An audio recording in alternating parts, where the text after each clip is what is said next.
नमस्कार, मी लतिका निंबाळकर. माझ्या चॅनलवरती तुमचं स्वागत आहे.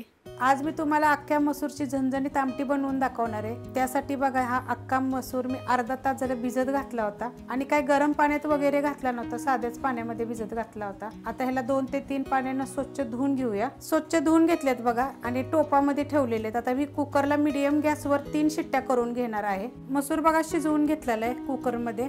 टोप गरम करायला ठेवलाय, त्यामध्ये तेल टाकून घेऊया. 1 ते 1.5 चमचा टाकायचं, तुमच्या आवडीप्रमाणे तेल टाका. 1 चमचा तेल टाकलेलं आहे आणि चांगलं कडक गरम होऊन देऊया. तेल गरम झालेलं आहे, त्यामध्ये छोटा अर्धा चमचा जिरे मोहरी चांगली तडतडली की कढीपत्ता टाकायचा आणि 2 चिमूट हिंग पावडर आणि त्याच्यामध्ये मोठ्या आकाराचा कांदा बघा, असा थोडासा मोठा मोठा कापलेला आहे. एकदम जास्त बारीक असा कापायचा नाहीये. आता हा कांदा आपण चांगला भाजून घेऊया.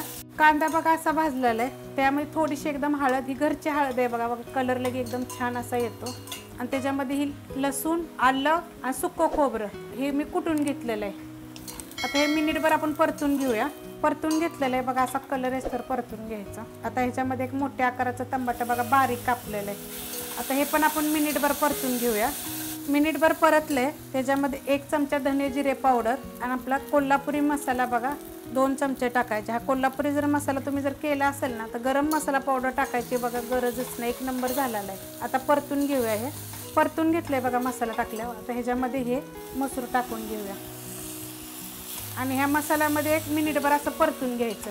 मिनिटभर परतून घेतलेलं आहे. आता ह्याच्यामध्ये आपण चवीनुसार मीठ टाकायचं. जरी मसूर शिजवताना जरी मीठ टाकलं तरी चालेल. कोथिंबीर थोडी जास्त टाकायची म्हणजे 1 नंबर चव येते बघा त्यानं. आता ह्याच्यामध्ये आपल्याला हलकं गरम पाणी टाकायचं आहे बघा. जेवढं तुम्हाला कालवण पाहिजे ना त्याप्रमाणे पाणी टाकायचं. एकदम झणझणीत असं लागतं. अशा मसूरच्या रेसिपी मी भरपूर टाकलेले, त्याची लिंक मी ह्याच्या खाली देते. रेसिपी बघितल्यावर लाईक आणि कमेंट करत जा. आणि आता आपण चांगलं उकळून घेऊया. कालवण बघा चांगलं उकळलेलं आहे, तर असं 1-2 ते 3 मिनिटं उकळायचं बारीक गॅसवर. एकदम मस्त चव येते बघा. बारीक गॅसवर बघा 2 ते 3 मिनिटं चांगलं उकळलेलं आहे बघा. एकदम मस्त असे मसूरचं झणझणीत कालवण झालेलं आहे. अशा पद्धतीने तुम्ही करून बघा. ही रेसिपी जर तुम्हाला आवडली तर लाईक करा, सबस्क्राईब करा, कमेंट करा आणि शेअर बी करा.